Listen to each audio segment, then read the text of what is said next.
my people, and welcome to our channel once again, and Happy New Year. The new year came with new blessings. It came with new visions, came with new attitudes, and it's just a happy new year. I have loved this year. I have felt energized, and I believe that you too has felt the same.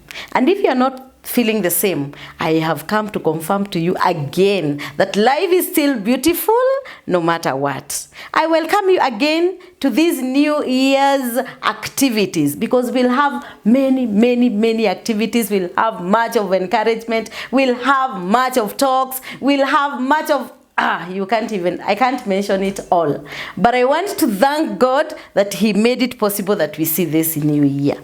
It is just by His grace. It is just by His love. It is just by His making that we have made it this far. So I want to wish you a happy, blessed, prosperous, and vision-filled new year. And I want to confirm to you again that if God took us through the last year, 2021, even 2022 is our year. It is our year of blessings. It's our year of promotions. It's our year of more blessings than we had last year. It is a year where we are going to rise from one level where we are to another level. Just believe. Just know that God has a good plan. That is why He made it for you to be here in this new year, 2022. So I wish you a happy, blessed new year. And I believe that you wish me too a blessed new year. Najua ni vizuri kujitishia baraka. Ni vizuri kujitishia baraka. Now, in today's video, again, I've come to bring you some encouragement. And today, we are talking about some of the lessons that I learned in 2021. In 2021, we had so many things that came along. There were so many issues that we faced. There were crises, there were pains, there were joys, there was everything in 2021. And therefore, in the midst of that, there were lessons that we were learning as the year unfolded. And those lessons, they have formed the basis and the foundation for this year and the new year 2022. As for me, I really tried to analyze the year 2021 as we were crossing over to this new year. Before I crossed over, I tried to review my resolutions that I had set for 2021. Not much was achieved, but that did not make me fall there and remain there. Nimeanguka kwa matope, natoka, najipanguza, tunasonga tukisonganga. Ama ni vipi? I believe hata wewe umesema ni hivyo. So, at least, out of all what I did not achieve, out of all what I faced in 2021, I must have learned lessons, because in life, we learn as we live. We learn as we live. Yani, as we continue living, tunaendelea kulearn, and we change our lives as we continue to learn and live. And so, I want to give some of the lessons that I learned, so that at least you can see whether there is any that you can relate. Number one, I learned that there is no crisis, there is no problem, there is no issue that is permanent. Crisis will never be permanent. Yani, leo, unaamka unajipata uko na shida fulani, uko mgonjwa, tuseme, like we talked about sicknesses last year. Unaamka unajipata uko na ugonjwa imekusumbua, yani unaamka uko mgonjwa kabisa. Like I told you about my sister, how she fell ill. Then later I fell ill. Then later my dad fell ill. Then later, almost every other member of the family fell ill. But right now, as we speak, every other member of the family is well. So there is no crisis, there is no problem, there is no issue that will carry you all the way through the year. It will never carry you permanently. They will come and pass. Zinakuja, zinapita. So even when you're feeling so sick, know that sickness will pass again. It will pass away and health will come back. But who makes it happen? It is God who makes it to happen. So whenever you're going through some fire, whenever you're going through some hard time, whenever you're going through some storm, know that there is no storm that will last forever. Hakuna mvua inanyesha na isipite. Inanyesha, inapita, jua inapita, jua inafika, kunakuwa na kiangazi, yani kuna dry up. Hakuna matope inaishi milele. There is no crisis, no storm, no pain, no struggle will be permanent in your life. But still, we say that there is power in the tongue. You go confessing and you tell God, you know, what I'm going through right now, you understand. And I know at the right time, utanipitisha na itarudi nyuma yangu. And it will happen the same. But then, I want to confirm that whenever we are going through those issues, nimesikia kama ni dudu. Unajua mimi naogopa dudu. Ni dudu inanitamba ama ni nini? Oh, sawa. Niko sawa. So in the crisis that we go through, in the storms that we go through, when we are in it, unajaribu kumwambia mtu, you know it will pass away. Anakuambia, you know you cannot understand my situation. Haunielewi, like naona hamunielewi. Mbona naona hamunielewi nikiwaelezea what I'm feeling, nikiwaelezea what I'm going through. I mean, nyi mnaniambia kwamba itapita kwa sababu hamunielewi. But the fact is it will pass away. The fact is, sahiyo they may not understand, but when they are through it, when they've gone through it, na imepita ikaisha, that is when they understand that for sure it was to pass away. So there is no crisis, there is no storm, there is no pain that will remain forever. There is no problem that is permanent. I also learned that if I have to do something, I will do it now. I'll not wait for tomorrow, because if I wait for tomorrow to come, I'm not sure whether tomorrow will come with the peace that I have today. Maybe, for example, I want to go back to school. I want for the young people, they want to further the education. The old, we want to do some projects. You know, if we want to do it, we start now. I can imagine how much I wasted myself in the year 2021. There are so many things that I wanted to do. But imagine I did not do them. Why? I just postponed. Nitafanya. Time is not waiting for me. Sahi nimefika 2022. I'm just imagining how much I wasted myself in 2021. There are so many things that I said I would do. But imagine up to now in 2022, tumeingia 2022, I've not done them. Because I just kept postponing. I kept saying I'll do it. I kept saying I'll do it, but I did not do it eventually. So if I have to do something, if I feel like there's something I need to do, I will do it now. I will not wait for tomorrow. And the same case applies to you. Just try it. Just try it your way. If there is something that you're planning to do, just do it now. And as you do it, do not do it by yourself. One of my friends was telling me, actually I think it is over the Christmas time. She was telling me that she's giving me a challenge. Ananiambia, I always fear, yani I fear driving mahali penye, kuko na gari zina speed, kuko na magari mingi, nataka tu barabara twenye, hakuna watu wengi, nitoke nyumbani, niende Kiambu, nitoke hivyo, nirudi, nitoke kwa ofisi, nikimbie nyumbani. Those are the errands zenye nimekuwa nikipenda. But then she challenged me and she told me, can you do it now? Chukua gari, chukua highway, enda Maka, akanipatia destination yenye nitaenda. And you know what? I went. And I realized there is no difference between hiyo zenye wanakimbia na huku kwenye hakuna magari. And as we speak now, because I just started, now I can do it anywhere. So, if you want to do something, just do it now. Usigoje kesho.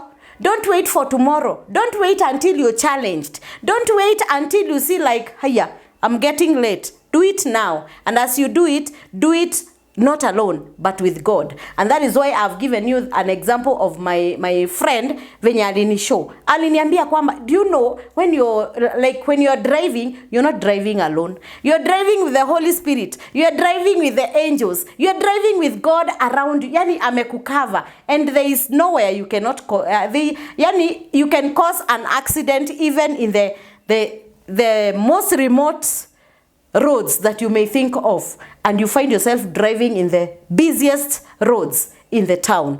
So at the end of the day, it is God who leads you. It is God who shows you the way. So ask him for guidance and do it now. Do you want to go back to school? Just start preparing yourself and go back to school. Do you want to start that business? It is now that you should do it. In the year 2022, isikuwe ni year for postponement of issues. Just do them. What I mean is, go into the challenge, face it, and work out the solution ukiwa ndani ya hiyo challenge. Maybe hata unafikiria it is very dark beyond where you are. Na kumbe hata uko mbele, it's just light. Just begin now, do it now, and you'll find success. Then the other thing is that it's you who matters. I learned that it's me who matters in life. Yani, my happiness does not depend on anyone. It does not depend on even the best of your friends. It does not depend on even your colleagues. Yani ukitaka kufurahia in your place of work, it doesn't matter whether wengine wanafurahia. It doesn't matter whether they are happy when you are happy. It doesn't matter whether they support whatever you're doing. It doesn't, it is you who matters. Inakufurahisha, do it. Achana na wengine vile wanasema. Whatever you're doing, inaumiza mtu, ama does it hurt anyone? Does it affect anyone? Just do it. Kama I affect lives za watu wengine, because again, I would not advocate kwamba tuanze kufanya vitu carelessly, like we don't care. We should not be don't cares, because a don't care attitude, it will not lead you anywhere. So, is there anything that you want to do and you want to feel happy about? It doesn't matter what the others say. If you feel you're comfortable with it, do it. Go ahead and do it. Because ufanye kitu mzuri, they will criticize you. Ufanye kitu mbaya, they will criticize you. Ukose kufanya, they will still talk about it. Ufanye, they will still talk about it. Si ufanye ile inakufurahisha. Because anyway, it doesn't matter. Anyway, they will still talk. Anyway, they might not even support. Anyway, they might not even be happy about it. Siuendelee. And ukisonga ndio tena wanakufuata, they are happy about it. People do not want to see people who are just seated there. Hawataki kuona tu mtu mwenye anakaa tu anaogopa. The moment you face the challenge, they follow suit. And they come saying, "Hiya, by the way, I never thought it would work. Hiya, congratulations. Oh, thank you for doing this. Hiya, this is so nice of you." So, if you want to, in anything, learn that it's you who matters.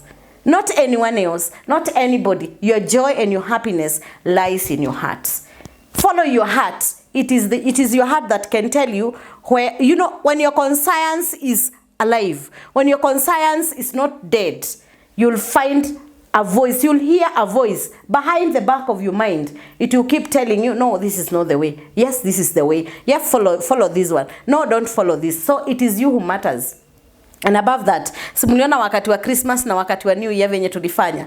We went home. We were happy. I can't imagine when hata niliona tu holiday imeisha, and I was like, it was to be this short, because it was just good time, because hapo ni kujiachilia, unafanya what makes you happy. I had so many memories about my childhood. Nilienda ninachuna matunda zenye tulikuwa tunakula, wild fruits, in fact, some of the places that I visited, unapata barabara yenye mulikuwa mnatembea mkienda primary school, unapata place yenye mulikuwa mnaenda kuchota maji, unapata place mulikuwa mnaenda kuchunga ng'ombe, and the fireplace, wacha tu nitawaletea hizo picha muone venye yake. I had a lot of fun. So, I believe you too had a lot of fun. When you are with the family, you are able to be yourself. When you are with the family, you are yourself, because they understand you. They know where you're coming from. They know how far, they know your details. So, it is you who matters. Your happiness and your joy depends on yourself. Again, don't forget about family. Family must always come first, because they are the people who began with you in this life, and they are the people who will be the last with you in this life. Siku utakufa, familia ndio watakuja kuombewa, familia ndio watakuja kukubeba, familia ndio watakuja kuweka mchanga ya kwanza, ndio wahakikisha kwamba ni kweli tumeamini ameenda. So, family should not be forgotten. Na tusiwe tunawakumbuka tu wakati wa Christmas na wakati wa New Year. Keep remembering your family members. Remember your brothers, remember your sisters, remember even your grandmothers, remember your old folks at home.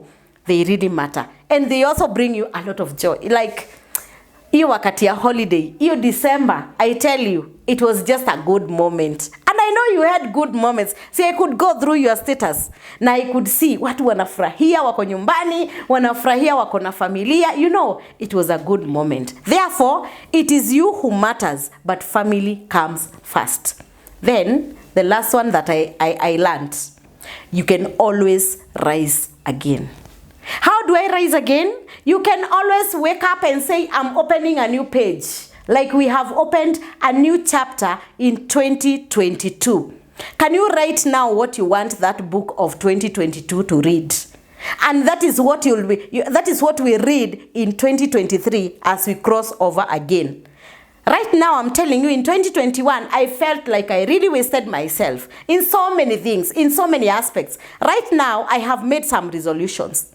And one of the resolutions that I have made is to rise again from where I failed, from where I did not do my best, from where I did not show commitment. I want to write a new chapter and a new page and a new book, because in this new year, whatever I start writing now is what we read in 2023. Therefore, we can rise again. Do not waste time where you've fallen. Do not waste time thinking about how much you've fallen. Usianze kufikiria venye umekuwa na setbacks every other time. Usianze kufikiria venye umekuwa tu ukirun at losses. Usianze kufikiria venye you have lost love in your marriage. Usianze kufikiria venye you have lost connection with God. Usianze kufikiria venye you have there are so many things that I wanted to do and hata sioni kama naweza kuzifanya. You can rise again. You can start over again. Open a new page. Start writing your page now. We are only 4 days into the new year 2022. Please go and start again. Write a new chapter. Write a new page. Write a new story, because your story can always change. You can change your story, because once you rise again, you walk a new path. You walk a new life. What are you wasting your time for? Is it like you've delayed so much in a certain project? Go and look at it again. Go and redo it. Go and restart it. And then you start writing a new chapter. And then, as you do that, as you rise again, change your attitude. Do not rise with the same attitude that brought you down. Do not rise with the same attitude that made you fail. Do not rise with the same attitude that made you backfire. Rise again with a new attitude. We said that we should surround ourselves with the people with good vibes. People of positive vibes. Those are the people that should surround you. Those people wenye kila wakati wanaona the negative side of you, waache. Because if you keep telling me about my negative side, and in fact there are friends that I'm going to drop in this year, and actually as I crossed over to this year, I dropped them already. Because every other time they want to see the negative side of you. Umeenda umefanya some presentation, they must tell you hapo, lakini unakumbuka kuna mahali penye niliona hiyo ungesema hivyo. No, I want people who will tell me, at least you made it this time. At least you did it better.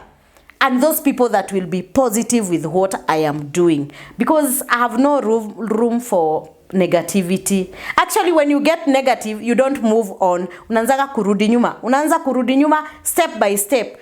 Let us move on without negativity in our lives. The year 2022 is an year where we can rise beyond where we rose in 2021. But above that, trust in God. When you trust in God, He will change every other thorn into a flower. Every other flower will bring out fruit. Just involve God. Just trust in Him. Just bring Him closer. Let Him be your best friend. He will be your best advisor. He will be your best counselor. He will be your best friend who keeps telling you exactly how it is. And isn't it that good? I feel my heart so contented that the year 2022 is my year of rejoicing. And until we meet next time, I know that you still believe that life is still beautiful no matter what we go through. And in this year, we shall come celebrating again saying, Oh, it was a beautiful life. It was a good life because our God is a faithful God. He will take us through. And again, I want to say it's your girl Millie wishing you a happy, prosperous new year. Na sasa nimeanza kazi. Ni kuichapa. My clients, I love you very much. I love the way you have come back with vigor. Again, I want to tell you that God is going to provide for you. And the children that you have brought us, they will be better and better, and they'll be special children. Children with special abilities. Children who can do things in an extraordinary way. And they will grow in favor with God and men. And now, until next time, it's me, your girl Millie, and wishing you a happy, blessed, prosperous new year where you're going to achieve all your objectives. Don't forget to subscribe to this channel, to share and to like, and God is going to bless you. Let's keep encouraging each other, and until then, bye-bye.